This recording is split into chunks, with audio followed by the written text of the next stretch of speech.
Welcome back to DT Daily. I'm Caleb Dennison. Coming up, a driverless car competition in China gets off to a slow start.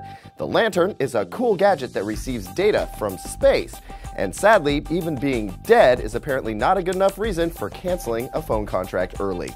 There's nothing quite like the sound, speed, and excitement of motorsport. Unless, that is, you're in China for this year's driverless car competition, which does away with the speed and consequently isn't quite as exciting as watching Lewis Hamilton hurtle around Monaco in an F1 car. More than 20 cars created by universities and research laboratories will battle it out over the next 2 days in the race to the finish line.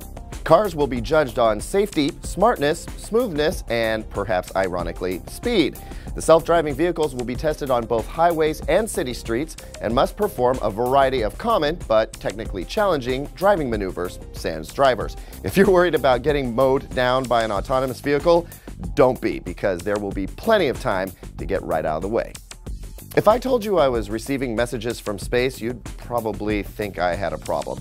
But that's exactly the idea behind Lantern, the newest project to gain traction on Indiegogo. No, it's not aliens doing the talking, but a small oblong box covered with solar panels, which pulls in everything from the latest news to ebooks, Wikipedia, and educational material from satellites orbiting the Earth. It's designed to bring all that information to people who, for one reason or another, can't otherwise get online. The team behind Lantern considers it a portable library that's continuously updated and a potentially life-changing tool for billions of people around the world. It's also completely free to use, and there's no monthly contract or data cap. The Indiegogo campaign is underway, and a lantern is yours for $100. And you can also donate a lantern to those who would most benefit from it but can't afford to buy one. Ever tried to get out of your phone contract? It's damn near impossible. In fact, it seems not even being dead is a good enough reason to cancel early.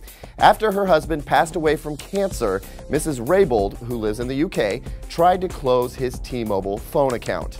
It should have been simple, but producing the death certificate wasn't enough for T-Mobile, and neither was a bill from the funeral home or a letter from the crematorium. Even after 3 attempts to convince the network of his death, culminating in taking his ashes into a T-Mobile store, the threatening letters and additional charges continued to arrive. Ultimately, T-Mobile did end up canceling the contract and clearing the outstanding balance, claiming it was all an administrative mistake.